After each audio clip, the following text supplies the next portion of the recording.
coming on the clouds. Kings and kingdoms will bow down. And every chain will break as broken hearts declare his praise. For who can stop the Lord Almighty? Our God is the Lion of Judah. He's roaring with power and fighting our battles. And every knee will bow before him. Our God is the Lamb that was slain for the sins of the world. His blood breaks the chains, and every knee will bow before the Lion and the Lamb. Every knee will bow before him.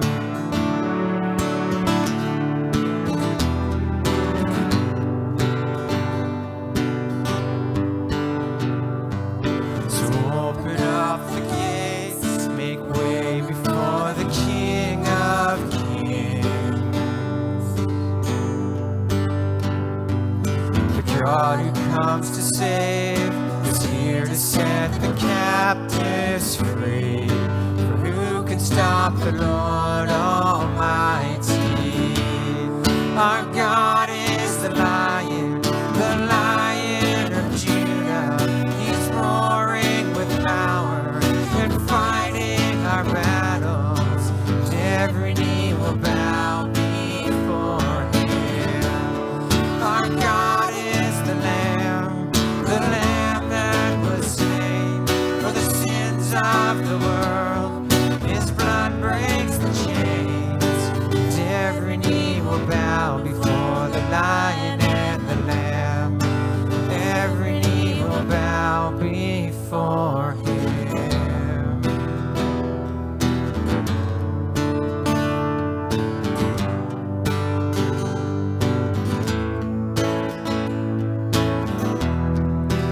Who can stop the Lord Almighty?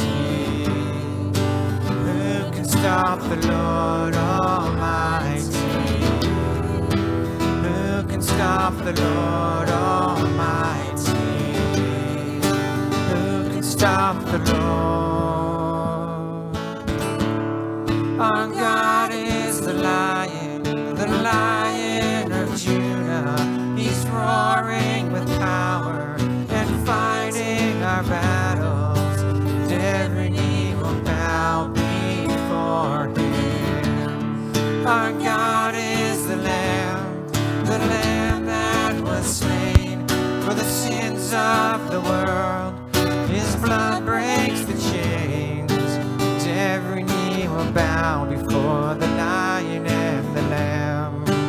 Every knee will bow before the Lion and the Lamb. Every knee will bow before the Lion and the Lamb. Every knee will bow before him.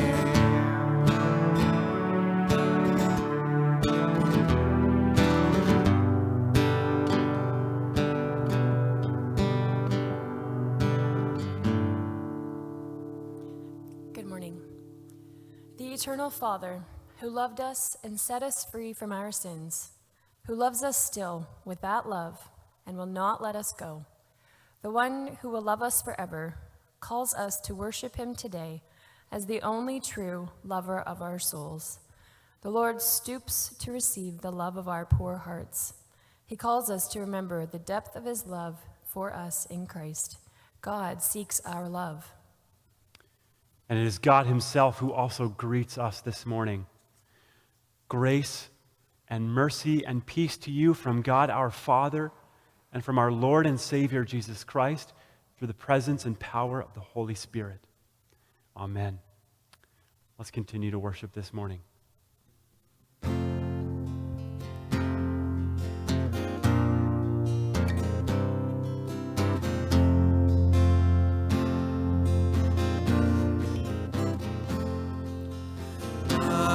Divine, all love's excelling, joy of heaven.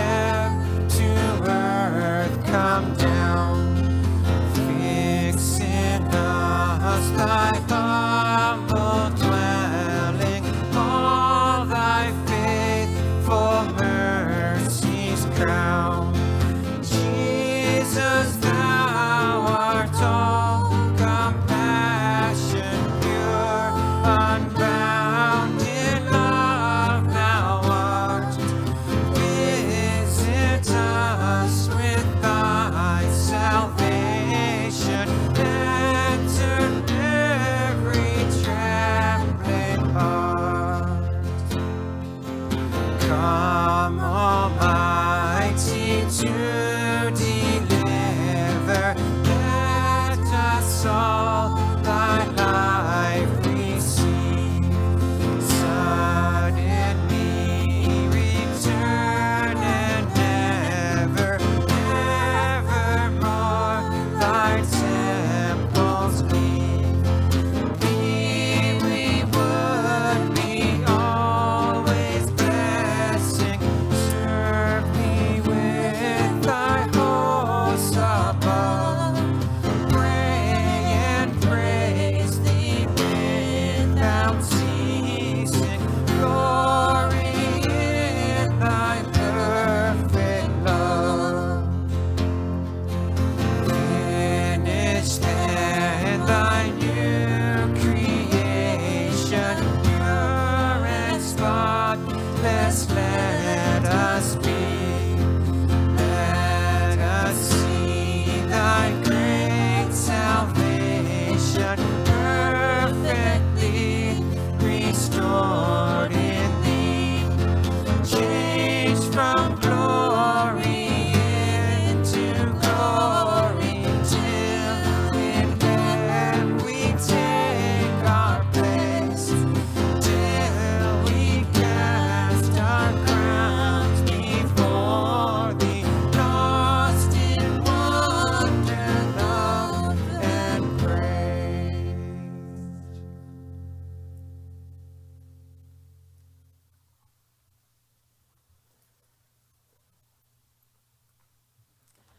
Our confession this morning comes from the reading of the law. God spoke all these words: I am the Lord your God. You shall have no other gods before me. You shall not make for yourself an idol, whether in the form of anything that is in heaven above, or that is on the earth beneath, or that is in the water under the earth. You shall not bow down to them or worship them. You shall not make wrongful use of the name of the Lord your God. Remember the Sabbath day and keep it holy. Honor your father and mother. You shall not murder. You shall not commit adultery. You shall not steal. You shall not bear false witness against your neighbor. You shall not covet your neighbor's house. You shall not covet your neighbor's wife or anything that belongs to your neighbor. Please join me in prayer. Gracious God, sometimes our lives have such little focus. We have so much to do. We possess so much stuff, and yet we're driven by the need for still more, and it easily seems to control us. We're sorry, Lord, for how distracted we've become, for losing our way without even realizing it. Forgive us and help us to know that you are all that we need. Amen. The book of Romans, the Apostle Paul reminds us of the truth of the gospel. He writes, since we are justified by faith, we have peace with God through our Lord Jesus Christ, through whom we've gained access into this grace in which we now stand. And we boast in our hope of sharing in the glory of God. Praise be to God. Let's continue to worship together.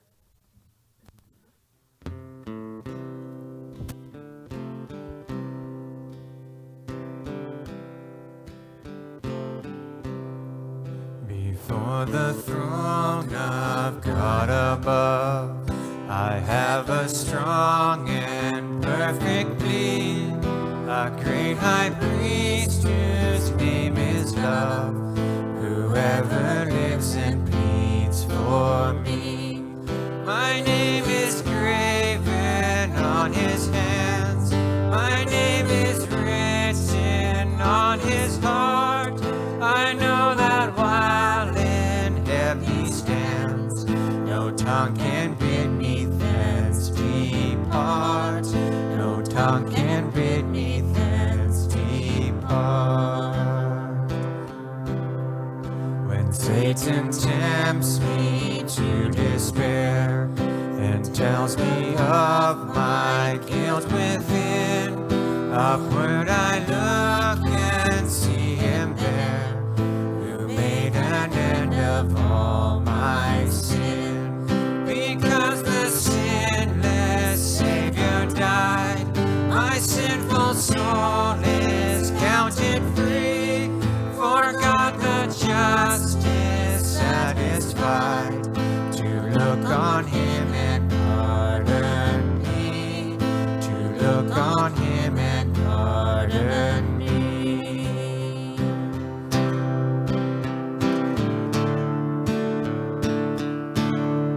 Behold him there, the risen Lamb, my perfect, spotless righteousness, the great unchangeable I am, the King of glory and of grace. One with himself I cannot hide, my soul is purchased by his blood, my life is lit with Christ on high, with Christ my Savior and my God, with Christ my Savior and my God. Because the sinless Savior died, my sinful soul is counted free, for God the just is satisfied to look on him and pardon me, to look on him and pardon me.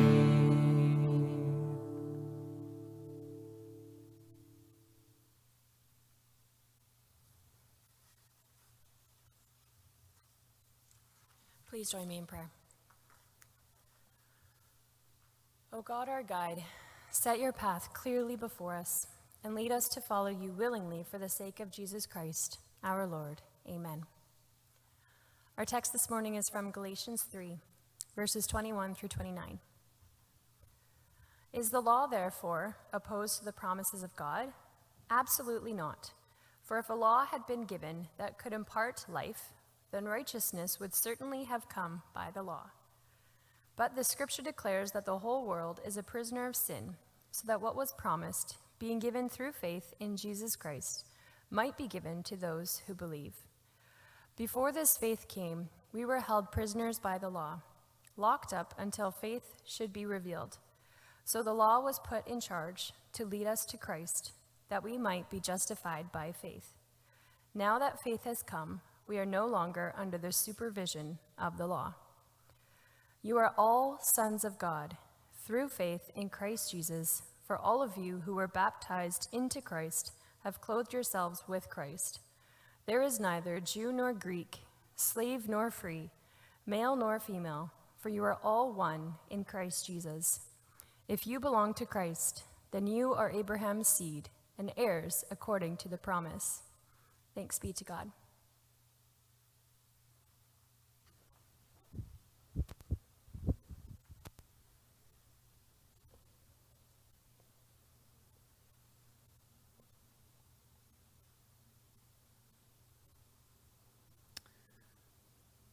Last week, we began to think deeply about the concept of gender identity.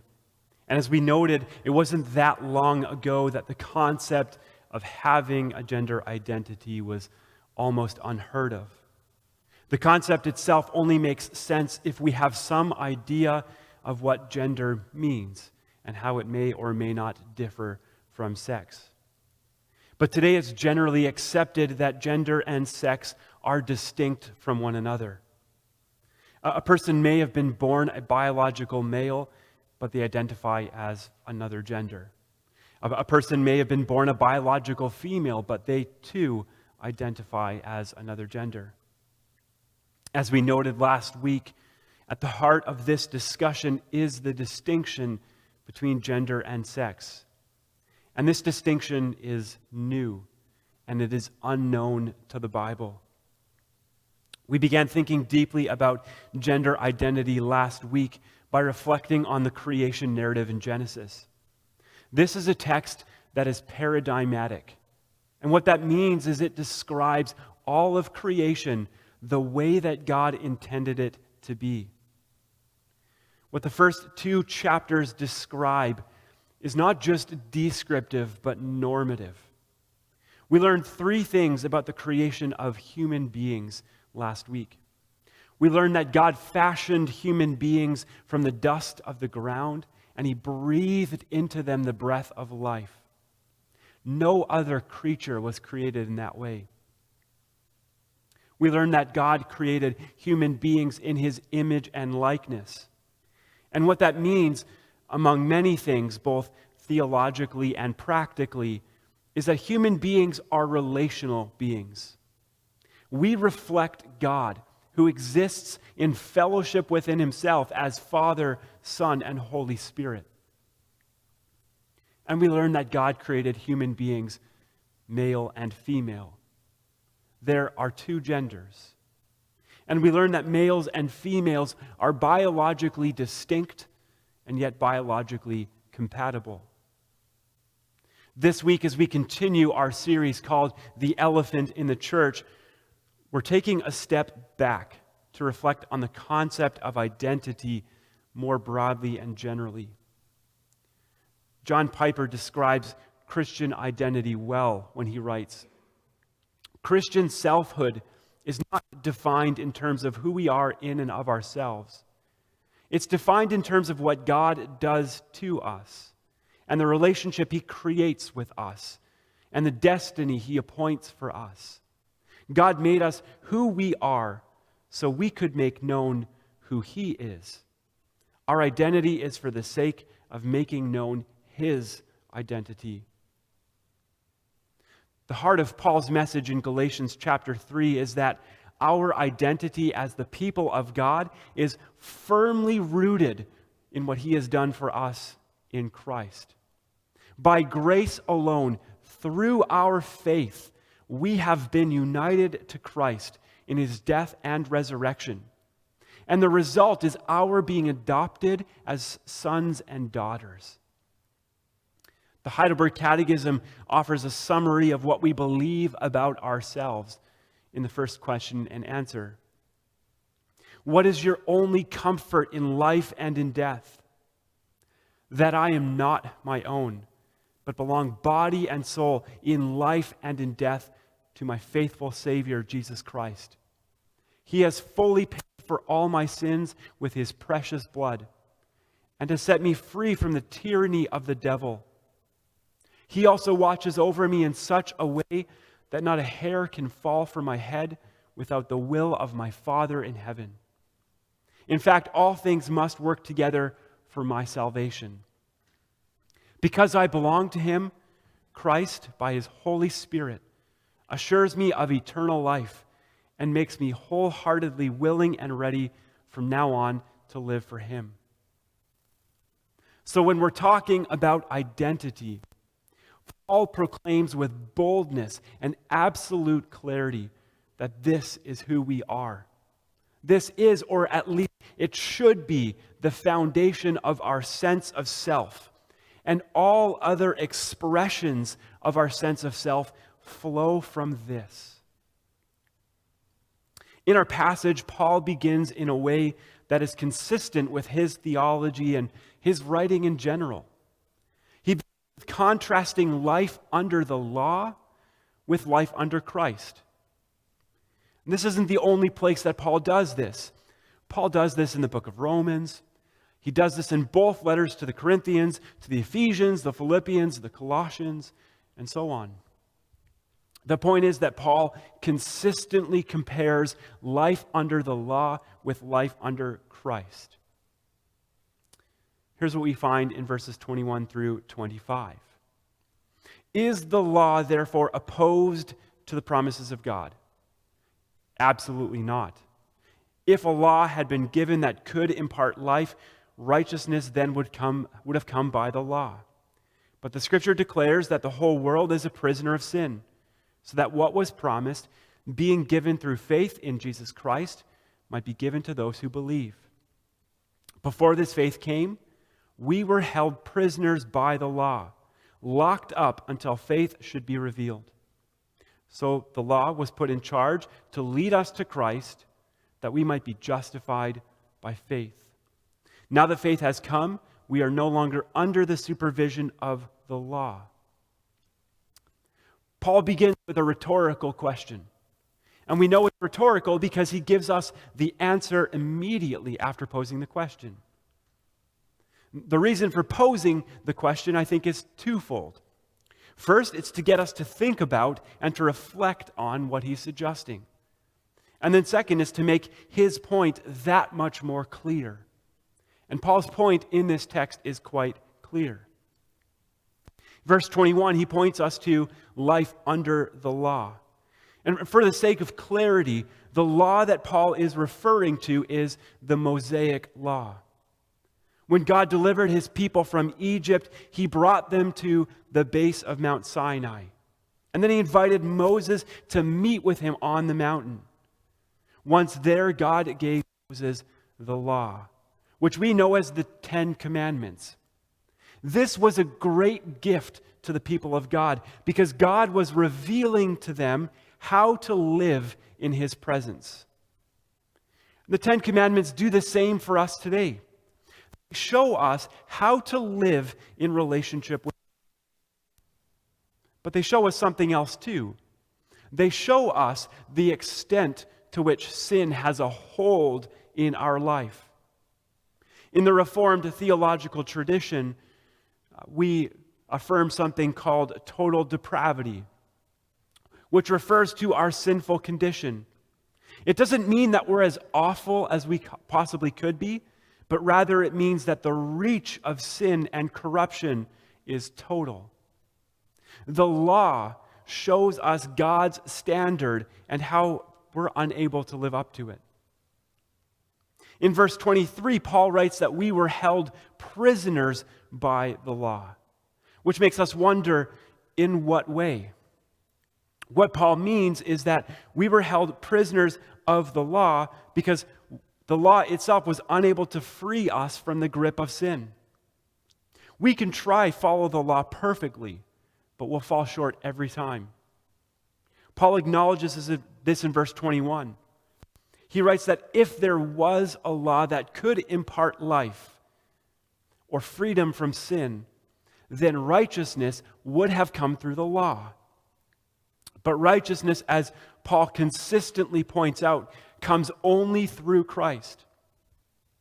In verse 24, he writes that the law leads us to Christ because he is perfectly righteous and holy. So when we read the law, we are guided and directed to the cross of Christ. Because at the cross of Christ is where our freedom from sin is really found. And when Paul writes about righteousness, he's quite clear that righteousness is given to those who put their faith in Christ and those who are united to him. Verses 24 and 25, we read this. So the law was put in charge to lead us to Christ, that we might be justified by faith. Now that faith has come, we are no longer under the supervision of the law. Again, the law points us to Christ. And Paul goes on to say that the law points us to Christ so that we might be justified by our faith. Justification is an important doctrine in the Christian faith. And justification simply means that our sins have been forgiven and that we have been made right with God. Our sin no longer condemns us because it has been paid for and it's gone. So how are we justified? We are justified through our faith in Christ, who offered himself as a once and for all sacrifice for sin. And as he suggests in verse 25, because of Christ, we are no longer under the supervision of the law. And what that means is that we are no longer saved through our obedience to the law. We are saved by grace through faith in Christ alone. But that doesn't mean that the law no longer has any value or that it no longer applies. The law still shows us how to live in relationship with God. Someone who has been saved by grace through faith in Christ will read and cherish the law and direct all their effort to aligning themselves with God's law, but for a renewed purpose. We align ourselves with God's law as a genuine response to God's mercy and grace. This is what life under Christ means. We find ourselves in a cultural moment where long-standing beliefs and practices about sex and gender have been challenged and questioned. Persons experiencing either gender dysphoria or disorders of sexual development are not them, but us. Although the prevalence is relatively low, we must be prepared. We must be ready to receive our brothers and sisters in Christ who are struggling with gender identity issues, as with any other disorder, no matter what the numbers are. And yet we must also recognize that both gender dysphoria and disorders of sexual development are disorders. They're not the way it's supposed to be. Our understanding of and our response to these disorders ought to be shaped by God's greatest commandments: to love God above all and to love our neighbors as ourselves. And we have not done this well. One of the ways that we see this is the breakdown of meaningful communication. We don't listen to each other for understanding. Rather, so often we default to listening in terms of agree or disagree. And if we disagree, it seems as though there's very little possibility of relationship. Today, disagreements are treated as hate crimes. We treat complex conversations in terms of black and white, right or wrong, and we vilify anyone who maintains a position that is different from ours. We don't need to look any further than social media to see this new reality. You can see this in a plethora of perspectives shared on a wide variety of issues, such as the spread of the virus and the restrictions, whether or not to take the vaccine, our political positions, our position on sex and gender, or even our perspectives on doctrinal or theological issues.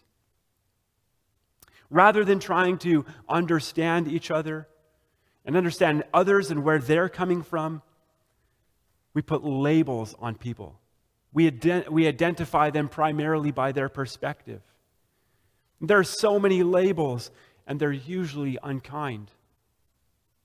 I don't know about yours, but over the past year or so, my social media feed has been filled with videos with the title, this person absolutely destroys this person. Or, this person completely dismantles that person's position.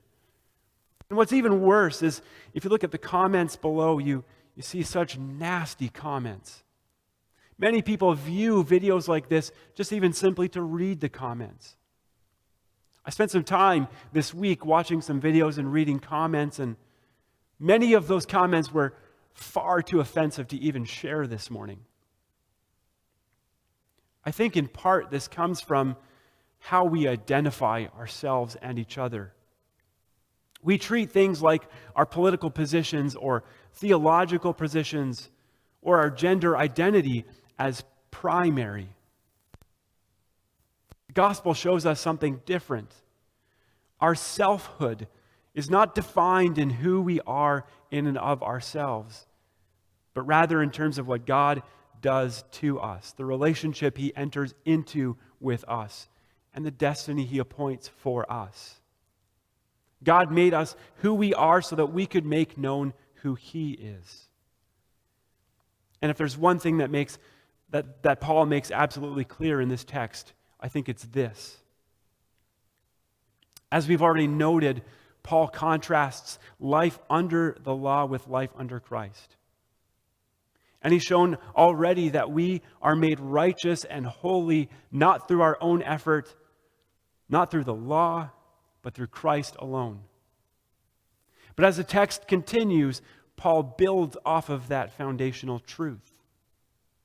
Look at verses 26 through 29. You are all sons of God through faith in Jesus Christ, sons and daughters. For all of you who are baptized into Christ have clothed yourself with Christ. There is neither Jew nor Greek, slave nor free, male nor female, for you are all one in Christ Jesus. If you belong to Christ, then you are Abraham's seed and heirs according to the promise. Paul makes a declaration about our identity. He declares that we are sons and daughters of God through our faith in Christ. You can see just how important the role of faith is in our identity in Christ. It is by grace through our faith that we are justified or made right with God through Jesus Christ. It is through faith in Christ that we are adopted into the family of God. And the basis for our inclusion in the family of God, according to the text, is our baptism. Baptism is one of the sacraments that we celebrate as a Reformed church, and it has to do with our identity. We use water as a symbol. As water washes our bodies, so the blood of Christ washes us completely from all our sin. Through our baptism, by the power of the Holy Spirit, we become part of the family of God by being united to Christ. A great way to remember the meaning of baptism is to think about Jesus' death and resurrection. As Jesus died on the cross and was buried, we were buried with him. And as Jesus rose to new life, we rose to new life with him. All of this was accomplished through the power of the Holy Spirit. But baptism includes a relational element as well.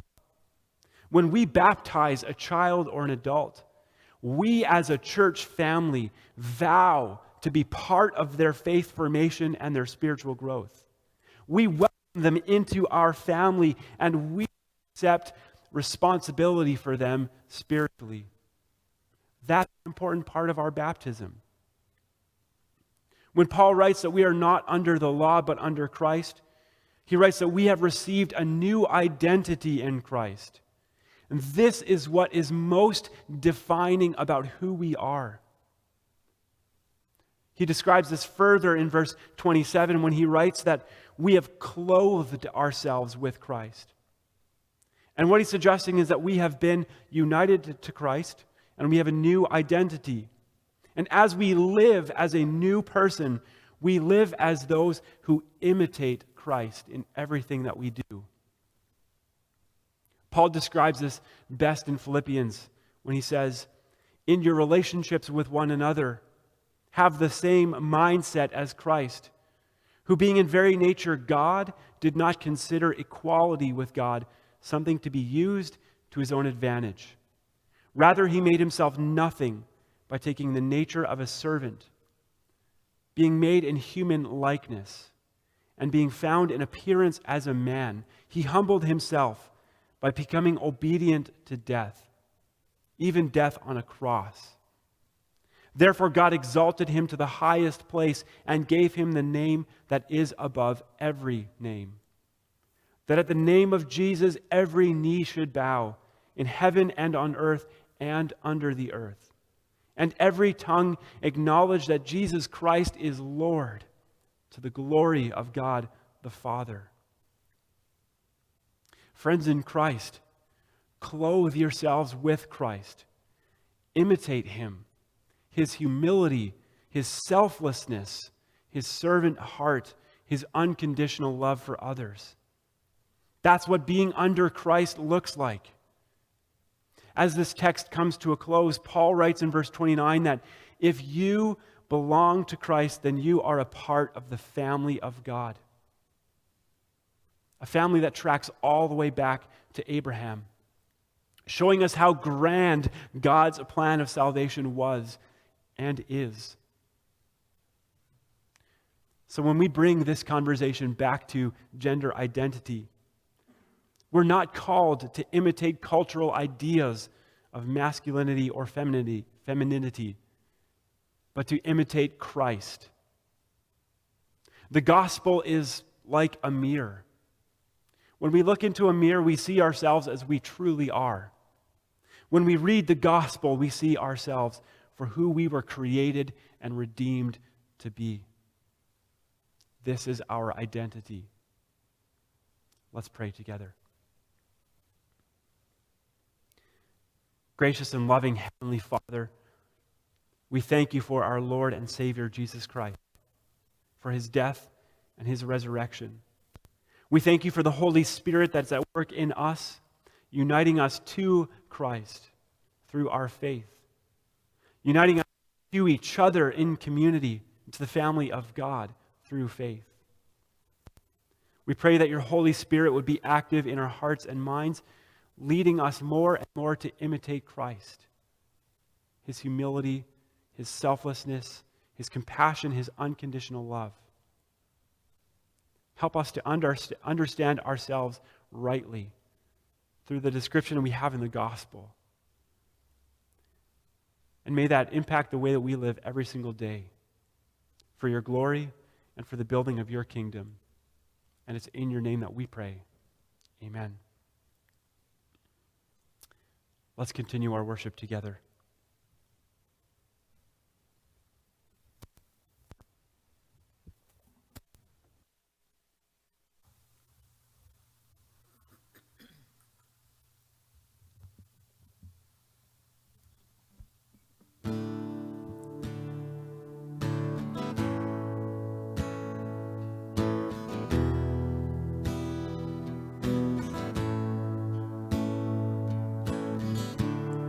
When the music fades, all is stripped away, and I simply come,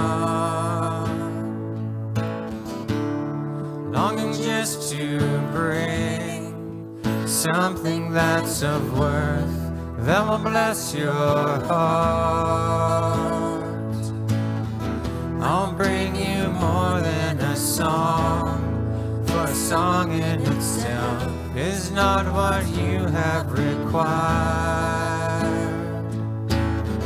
You search much deeper within, through the way things appear. You're looking into my heart.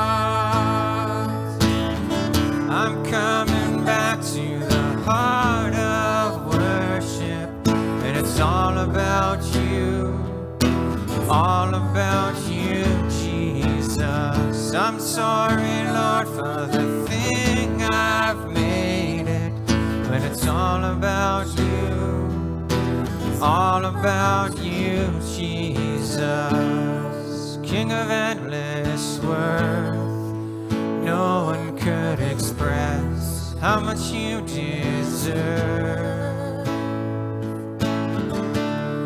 Though I'm weak and poor, all I have is yours, every single breath. I'll bring you more than a song, for a song in itself is not what you have required. You search much deeper within, through the way things appear. You're looking into my heart. I'm coming back to the heart of worship, and it's all about you, all about you, Jesus. I'm sorry, Lord, for the thing I've made it, but it's all about you, all about you, Jesus. I'm coming back to the heart of worship, and it's all about you, all about you, Jesus. I'm sorry, Lord, for the thing I've made it, but it's all about you, all about you, Jesus.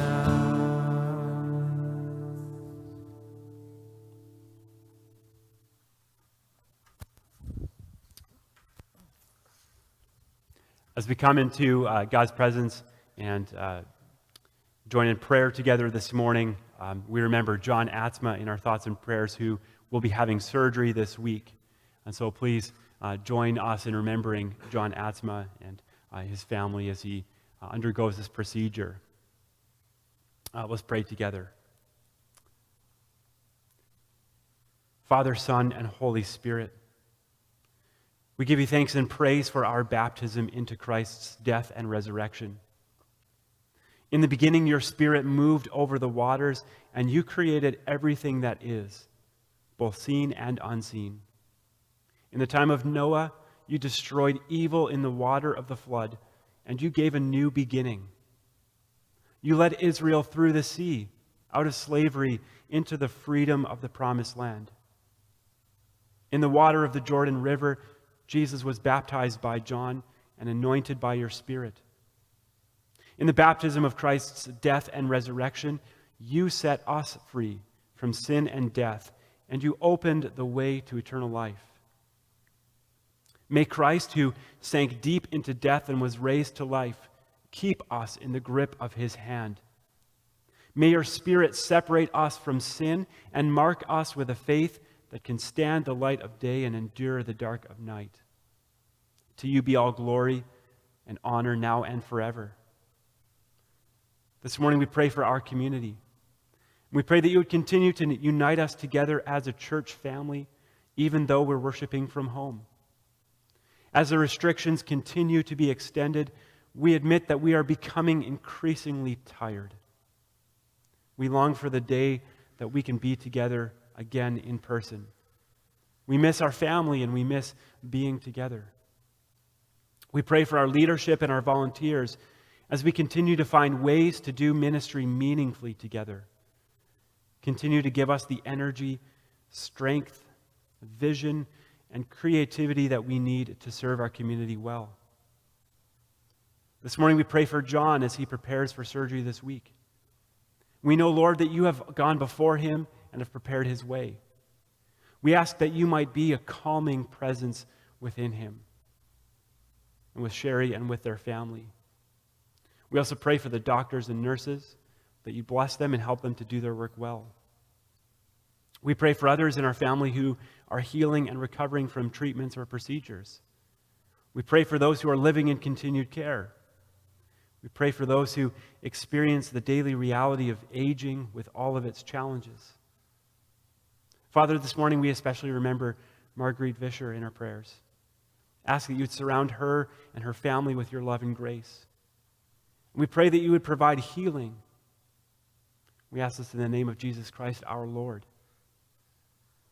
We continue to remember those who are journeying through grief and loss. We continue to lift the Wickering family into your arms of care. Father, we also pray for our city. We pray that this would be a place where you are recognized, celebrated, enjoyed, and worshiped by all. Through the power of your Spirit, help us, your church, to be your hands and feet, living out our great commission, making disciples, baptizing in your name. Guide us towards embodying the unity that Jesus prayed for. He prayed that we might be one, just as you are one, Father, Son, and Holy Spirit. We pray for those in our city who are vulnerable, that battle addiction, that are under-resourced, that are struggling to find work and make ends meet. Father, we pray that you would provide for them. We pray for those in our medical system. Ask that you would bless them and give them strength that they need to continue to do their work well. We pray for our denomination and our denomination's leadership. Guide them through this difficult time and help them to serve in Christ-like ways. We pray for missionaries that are serving around the world. Help them to represent the gospel with courage and be a positive presence in the communities in which they're serving. And Father, as we continue our worship, may the words of our mouths and may the meditations of our hearts be pleasing to you, O Lord, our rock and our redeemer, in whose name we pray. Amen. Hear our call to discipleship.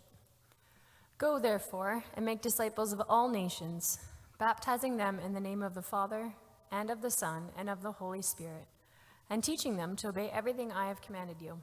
And remember, I am with you always, to the end of the age. To him who is able to keep you from falling and to present you before his glorious presence without fault and with great joy.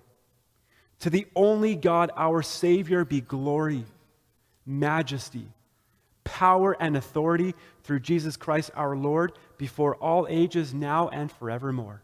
And all God's people said, Amen.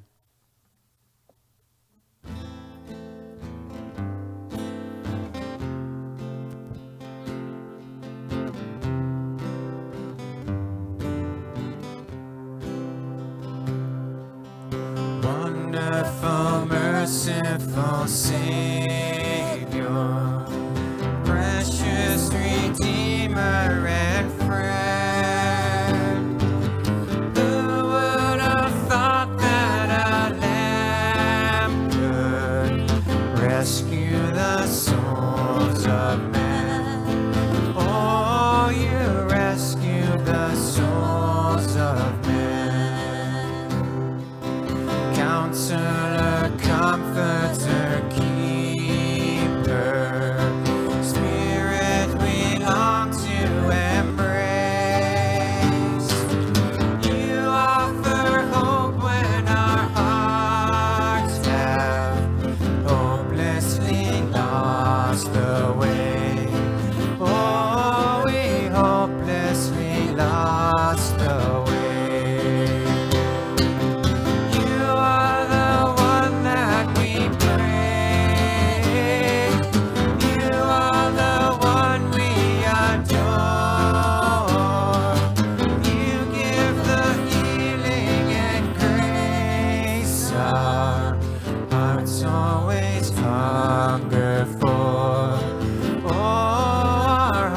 Always hunger for.